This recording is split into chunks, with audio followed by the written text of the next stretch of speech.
a chair in the place, but there's some more chairs if we need them. There should be plenty. And there's some chairs over on this side as well. Two desk chairs in the back.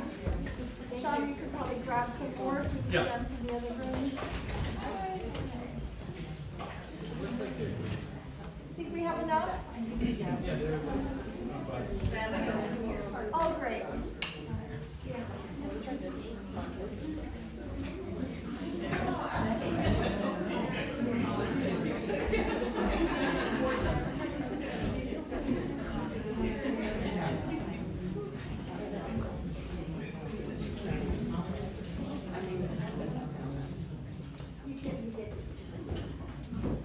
Wow, I wondered if anyone would come.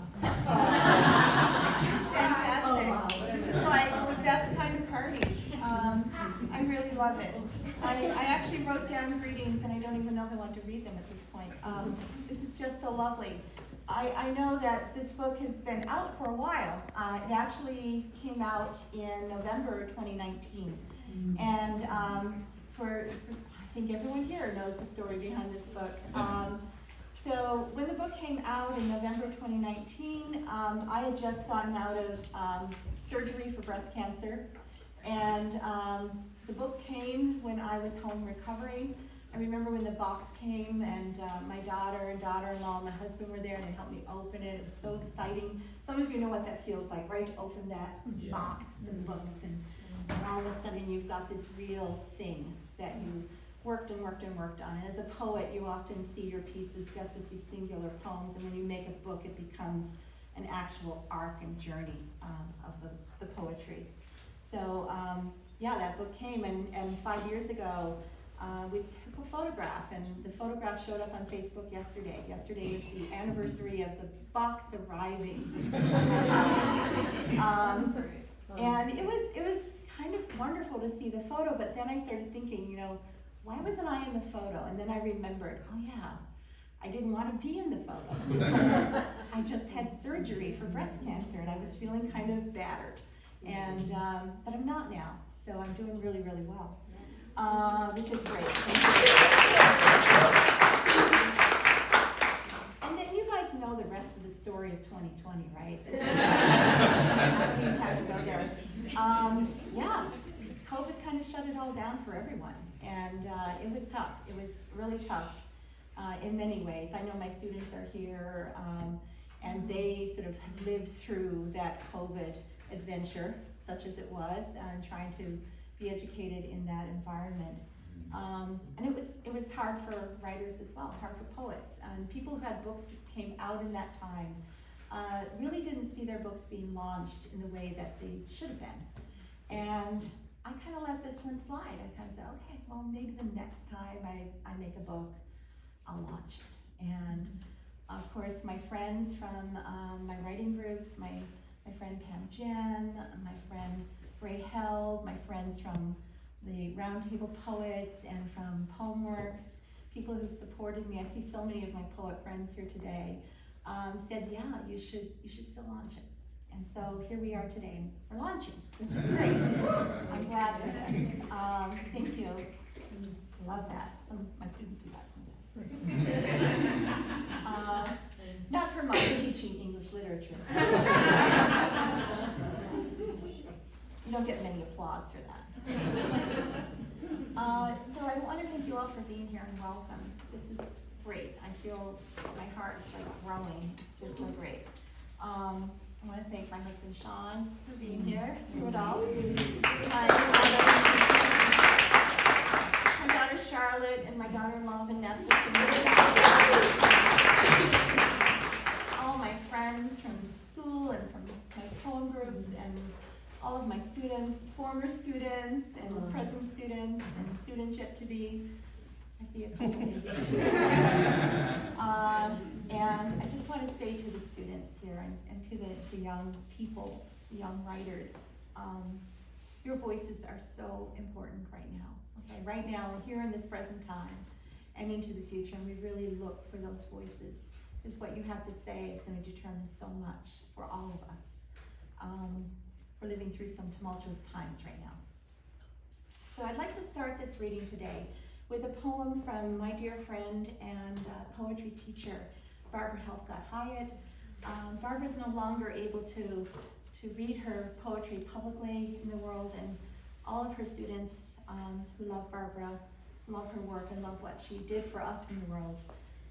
We try to bring her poetry out to share it with everyone. And this is one called Lightkeeper's Daughter. It's from Barbara's last book called Come Thunder. This is a picture of Barbara right on the front here when she was a little girl growing up in Atlantic City. Okay. Come Thunder, Barbara Helfgott Hyatt, Lightkeeper's Daughter. Blinded by salt, she went out into it. Hand to the window with a rag, vinegar, pale heft, tumult, while her brother, warm enough in the stairwell, played. The catwalk held as she turned the way the light turned in its nest, clockwork, the whole world a semaphore sound. Her heart was a chapel in that dark, a love so big it scared her. Her hair, iced by sea, wild and fire and full of the spit of life. Brave she was, and leaned on herself out there, light sending out its own raw warning. Red, red, white. Barbara Helfgott Hyatt.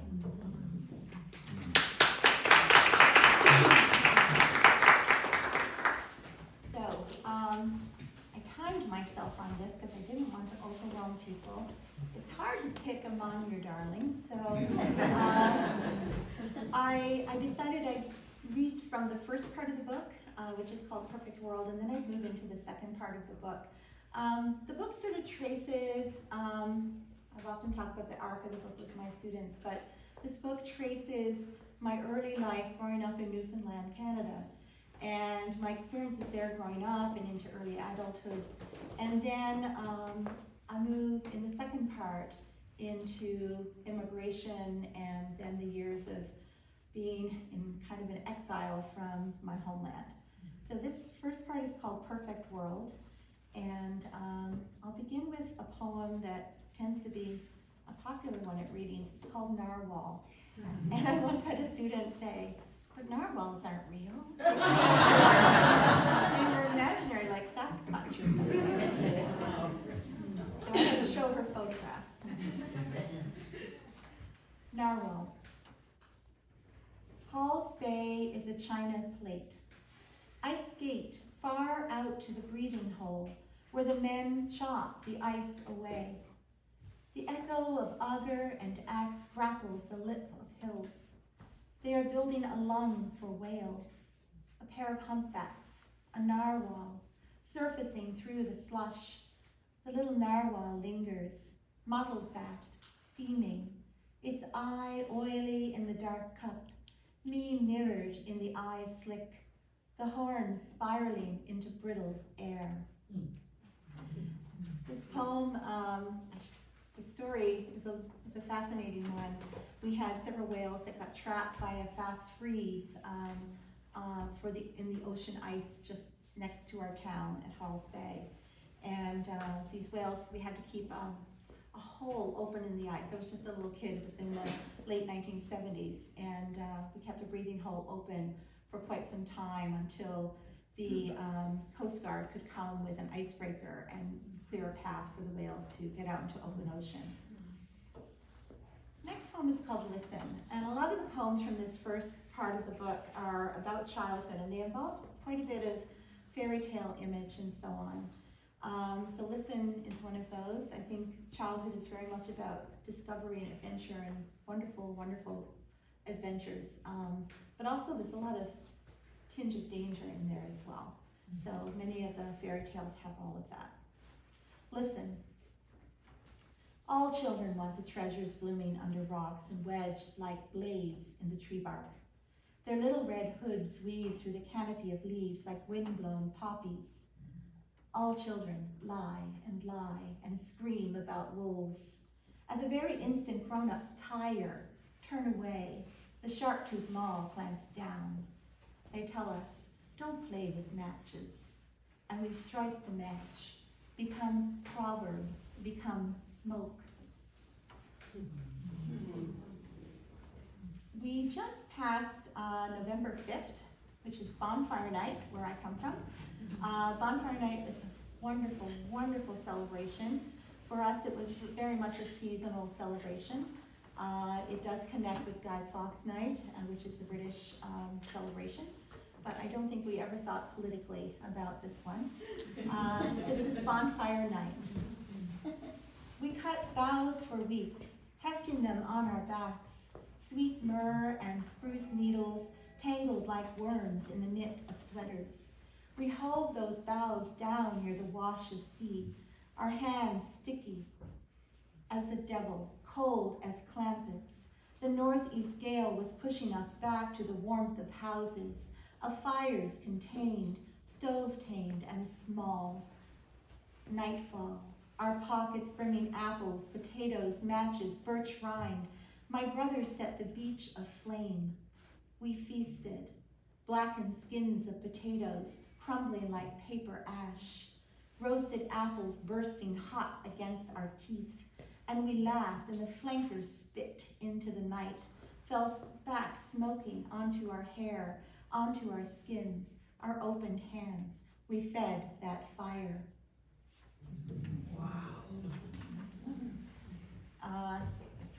Fun thing. You should always go out and light a fire November 5th. I recommend it. Maybe not now. We're kind of yeah, I think they've outlawed fires anywhere right now. It's not true. Yeah. I think isn't Brooklyn a major park in Brooklyn on fire? They put it out though. Oh, good. Yay. I didn't like that one. The next poem is kind of an ode. I don't know if I got that right. It features my whole family waking up. And when I was growing up, until I was about 8 years old, the house we lived in did not have central heating. So we heated the house with 2 wood stoves. So by morning, it was pretty cold. And it was Newfoundland, Canada, so the temperatures would dip. We have more space in here. Come on in. Yes, please come in. Nice to see you. Welcome. So I'm reading this one. I think most of my siblings are in here. I'm from a family of 10. My mom and dad and 8 kids, and I'm the youngest, by the way. So interesting perspective to have on the rest of them. Dawdling stars fade backward. I watch my breath and my sleeping sister's breath steaming above our double bed, headboard pushed up against the door of a side porch, affixed to the house like a pocket on a coat.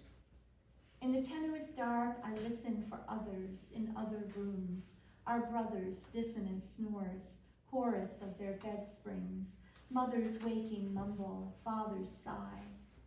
Lovely and lovelier, my sister's trinket box covered in foreign shells appears on the window ledge, a gift from an aunt who traveled in seas like bathwater, gathered shells intact and bright as nickels. I raise one hand above the quilts, reach for the window pane, and touching the pane, the heat of my fingers melts ice down to lines and curves, the nearly perfect imprint of my name. I'm going to read Traveling Circus. Where I grew up, we often, in the summertime, would have a circus that would travel from town to town. And this one was pretty special because they had an elephant. I'd never seen an elephant. This was amazing to me. This traveling circus, Halls Bay, Newfoundland. I paid my 50 cents, placed my palm in the trainer's leathered grip, was lifted high, the gridded flank, the saddle box, lined with Chinese brocade, blossoms, delicate satin pagodas, parasols. Lumbering on the elephant's back, I was a Saturday afternoon matinee. I was Sinbad, or Scheherazade, in the heat haze of August, in the far east of my country. Flesh dark and muffled beneath the tasseled claws, the elephant, staked its ownership of the glacial sand, recalling mammoths perhaps in that shifted geography, that subarctic pilgrimage from village to village. The smell of dung is always that, anywhere, and the children always come. Oh, the elephant's knees, its immigrant bones. And I'm going to read a few poems about my mother and father here. This first one is called Steady Goods. I'm reading this one on request of my daughter too. She likes this one. And Mom does get a chance to speak in this one, which is kind of nice.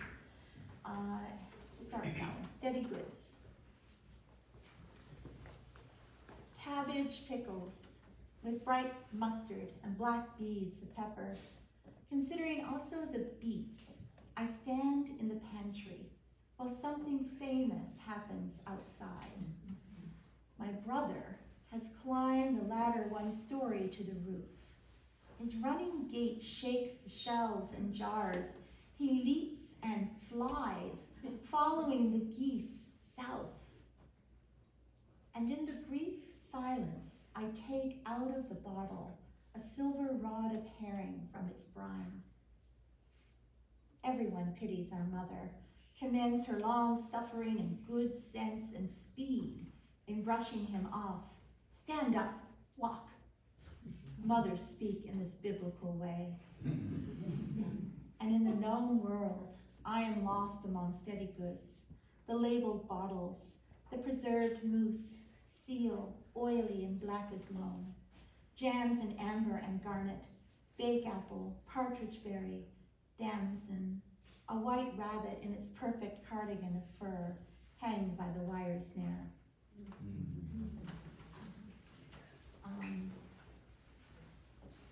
My brother actually did jump off the roof. I like to remind, we all remind of that. You know, we all have stories, right? And Perry did try to jump off the roof to follow the geese. This next poem is Her Days. I think many of us, when we think of our mothers, we don't often think of them as separate from ourselves when we're children, right? We think of them as sort of we own them, we know everything about them. But actually, the interior life of our mothers is pretty fascinating. So in this poem, I consider that my mother might have wanted another kind of life at some point, and I'm going to read Her Days, and this is my consideration of my mom's inner life. When I was a girl, I knew leaving me was in her. I dressed up the stage of my mother's story. I could have charged quarters for that privilege. I am telling the truth. She was such composition. Sunday, hat and gloves, my brother's baby curl tucked into her Bible, Leviticus, a photo of gladiolas. Monday, a line of laundry hung in perfect graduation, and so on. Every supper preordained. Chicken soup on Wednesdays, Fridays, salt fish and drawn butter. The child wants to believe what she's told, not what she glimpses in the two-step swing of days. Every well-thumbed letter from my aunt, postmarks Germany, Cyprus, Ontario, saved in a blue-flowered suitcase. She'd slip sometimes, let supper burn, while she read novels. And sometimes she'd let me dig to the bottom of her drawstring handbag for spearmint gum, and I'd take my time, pull out her tortoiseshell comb, a gift from a boy on a black Schwinn bike, long before any of this. She wanted to have what she wanted, a map with an evacuation route, books, what she didn't already know.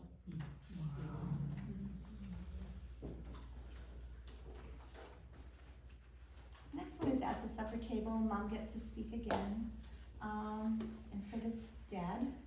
This is an interesting poem because it involves some of the foodways that might be a little unfamiliar to some of you. Newfoundland is very much dependent on hunting and fishing to supplement people's foods. At the supper table. We eat roast moose, or is this caribou?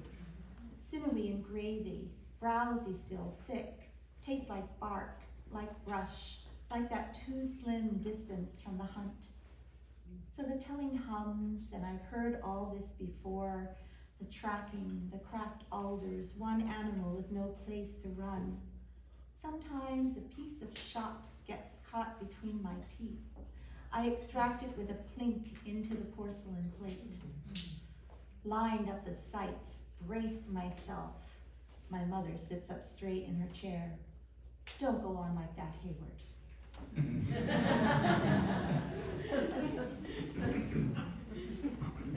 This is one for Dad. The sawmill. The buzz and cut of lumber, the blue crayon fractions, the measures and the use, the economy of yield. In these practical hours, it is mine to pick strawberries out of the loam. And when my father asks for water, I bring a jug of water. The sawmill is my father's world.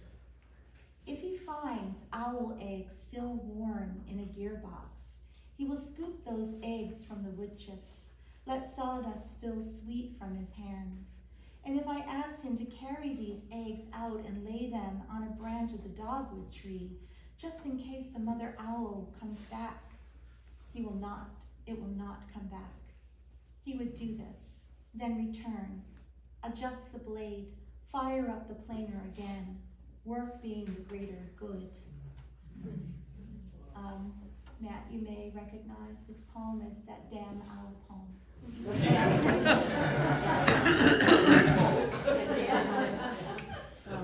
I didn't bring it to workshop after that. I think I finished it. I'm going to read Caribou on a Slab of Plywood in Our Garden.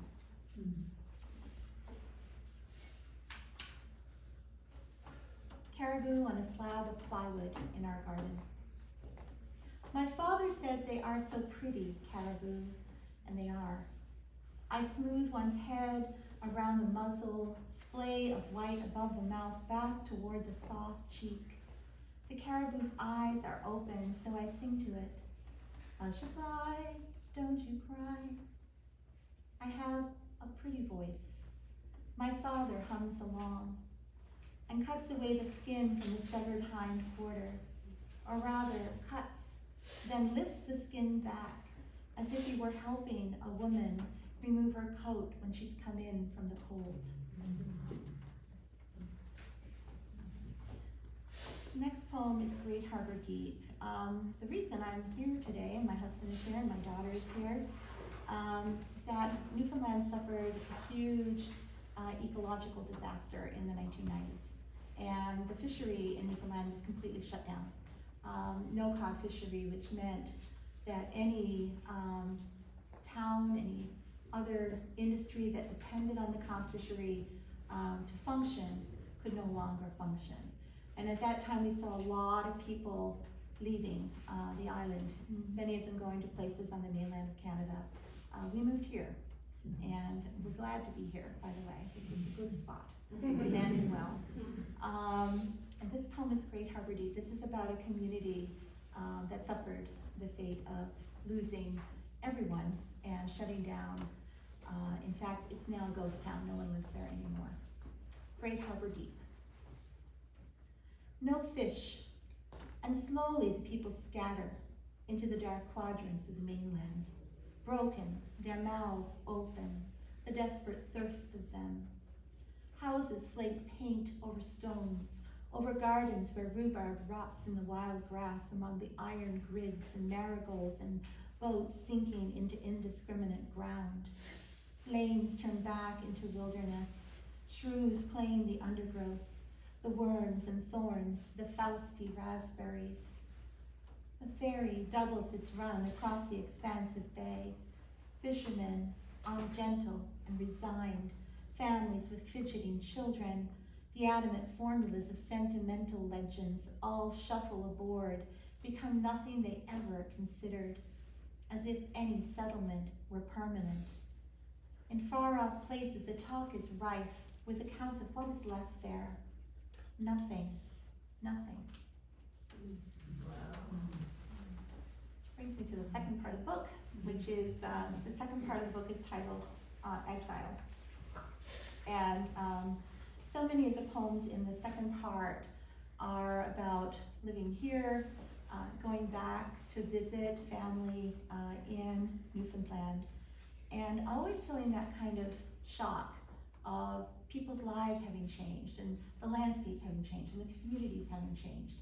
I think I spent the first couple of days just sort of adjusting to all of the unfamiliarity of a place that felt absolutely sort of solid in my mind. So some of that also involved the aging of parents and the loss of people we love. So the first poem I'm going to read is called Heart's Delight, Heart's Desire, Heart's Content. It's actually, those are the names of 3 towns that are in succession and along the shore of Conception Bay in Newfoundland, and I always love that because I felt that's kind of a progression, right? Heart's Delight, Heart's Desire, Heart's Content. Like it seems like a relationship happening right there. Which is great. This is about an iceberg. You might have noticed that there's an iceberg. Actually, when Charlotte helped set up yesterday and she put this blue rug down under this podium, my husband said, "Oh, it looks like an iceberg." So, wasn't deliberate. Heart's delight, heart's desire, heart's content. There was an iceberg so big I have to drive my car to different vantage points along the shore to understand something of its perimeter. It was high, a flat plateau, pristine. If I lay in the middle of that ice island, I was a new nation, and the edge of it was a long journey I might prepare for. Or, ignorant of edge, I'd live all shining at the crystal center, not seeing those others from the city line the shore, empty, shadowless people who drove their cars around the outside rim. Headlights were the bowl of stars I could barely see. I had the perfect, safeliest life, invincible, without any idea of what it was to fall.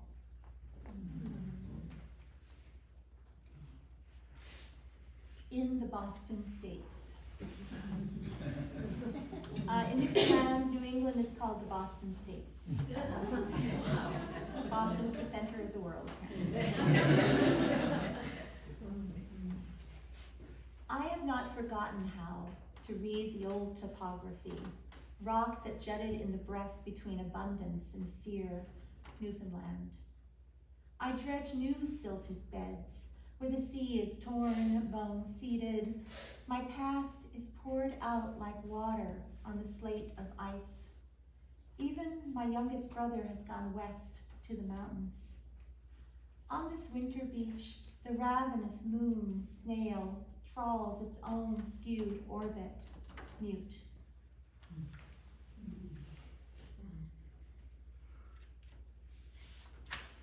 This poem is called Exposure.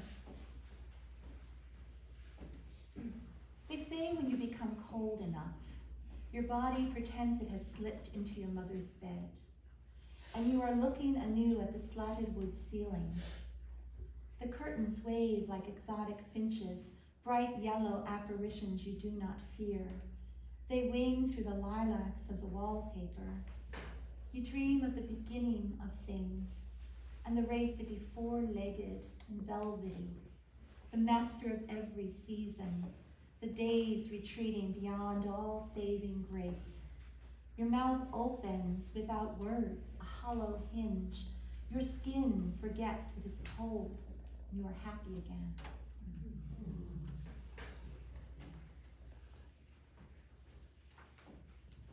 And of course, the loss of loved ones figures large here. And this one is about my mother.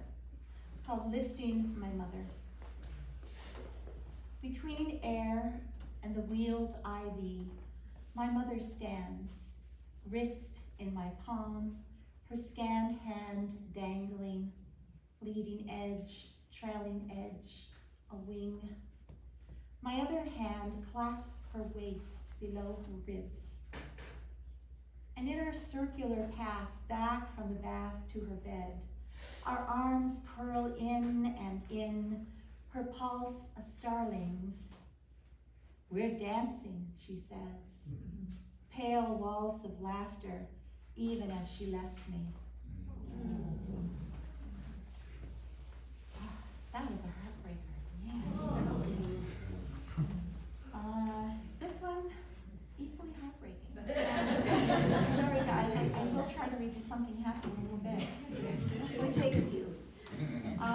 This one is titled, "In the 4th year of his Alzheimer's, my father forgets me."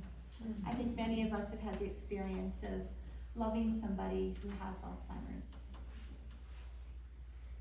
I would like my father to say goodbye to me, as he always would, as if he could barely stand it, perhaps even drape his jacket over my shoulders. And when I see uncertainty enter him, I would know it was not his illness.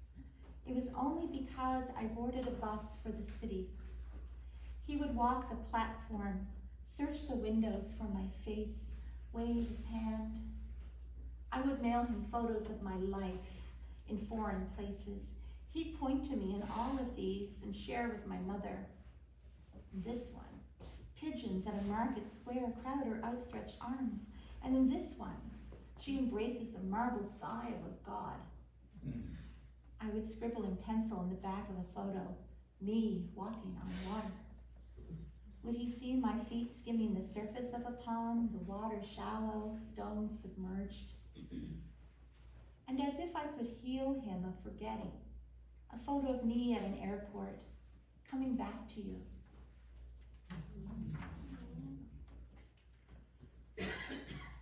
One of the deepest losses that I've had in my life was the death of my brother and his wife. I've written quite a bit about it. This is a poem called Squall, which is in my book. So my brother and his wife died in an accident, a snowmobile accident on the ocean ice. And this is the poem, Squall, in memory of Morris and Mildred. In January, late night, my merry brother speeding along the ice shelf, then over, his grasp on the throttle and on the brake, followed the machine's glistering shroud down. His wife thrown out, splayed out, cracked clean open to ride the tide to shore. And he, released to the undersurface, where it was dark and darker still at the bottom where his body came to lie, until summer, found frozen in the inlet water, still wearing the helmet and visor, the orange survival suit. Ocean is not substance, but force. I'm left to drag them along like ballast. All right, time to get mad at death. This one's called Allegorical. I am sick to death of death. His raw mouth stripped of permanence, can't bear his fluttering over my every word. How he touches my breast, how he touches my last name. Death, a vast contagion of sorrow, a flimsy hold, and failing. I snake like doer's youth in pointed shoes, no small mirror to be shattered, no fragile dune. I could break death's knees, render him beak and bones. If I pull from my pockets my hands, all shadow and genius, won't they be fist in bloom?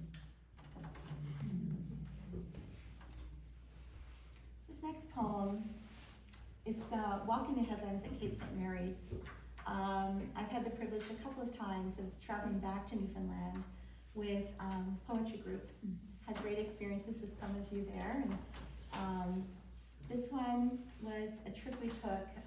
Barbara was with us at that point, and we did walk at Cape St. Mary's, which is a bird sanctuary. Beautiful, beautiful spot in Newfoundland. Walking the headlands at Cape St. Mary's. I don't forget slights and assumptions. Belonging is a given and not a labor of vigor. I've been gone 1,000 years, but here I am, singing my family song of sunkers and roars, even laughing some. I am animal on this headland of juniper. I loll out into it, my feet crushing a woodsy citrus smell I could lie down on and sleep. It seems a bad choice. It's very windy. I have no blanket. That fragrance floods the sea cave a mile deep. I could rest. I could pin up my hair with a stray twig. I could find shelter. I've heard dire warnings. A walker on the barrens eats partridge berries, returns home, and it's years later, and no one knows her. Now for a happy poem. We need that at this point. I should have put more happy poems in. This one's called The Giant Story, and I wrote a series of poems, and I still have poems in the works for this persona. And the persona is the giant. The persona is writing in the voice of a character. And in this particular poem, I borrow a story from my husband about his grandmother as well. The Giant Story. Each night I fold myself into my easy chair so that your mother can bring you the baby to me. I hold you to my ear. In your soft fluttering, all the names from mozzie days and all the hours. You fit in my hand like a sweet roll. I stroke your face with the backs of 2 fingers, your cheek soft as wild down. Some autumn, I'll carry you into the apple orchard. I'll lift you like a bird into the upper branches. No need of ladders, no need of mats. We'll watch the sky for the direction of water. Little son, when I was a boy, I'd trace on my grandmother's back a swan, and she would guess a swan. And my last poem today, and then we can get to eating some sandwiches and some more amazing music. Sandra, I want to thank you for all the great music. This is Sandra Ledoux.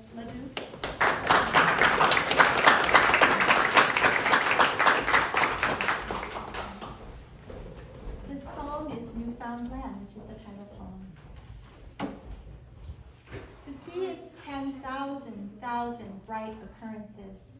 Tides rise up and ice call and reply. History falls away. First light recalled, dimming. This is where to shake off sorrow, like dust along a track of hills, risen like a sleeper's hip, dark water slipping. Gannets with their golden crowns lie down, steeped in forgiveness. High tides rise too high. Ribs of skiffs jut like cathedrals. It is very late for the earth. Whales squint like shadows. On sea what has been seen, the abundant view. There's frost on their lids. They dream of beach plums, the winter beach strewn blue with mussels sucked dry. In the beginning, Conception Bay was gold in that soft belly of kelp. There were green rocks, smooth and thrown to oval, and squids full of circular scars. Whales slid like the scythes of Armageddon that reeked of dying. Whales did not invent this, but here they are, their backs all blade and anarchy gunnel to gunnel, the body of a world that never sees the sun. Thank you so much.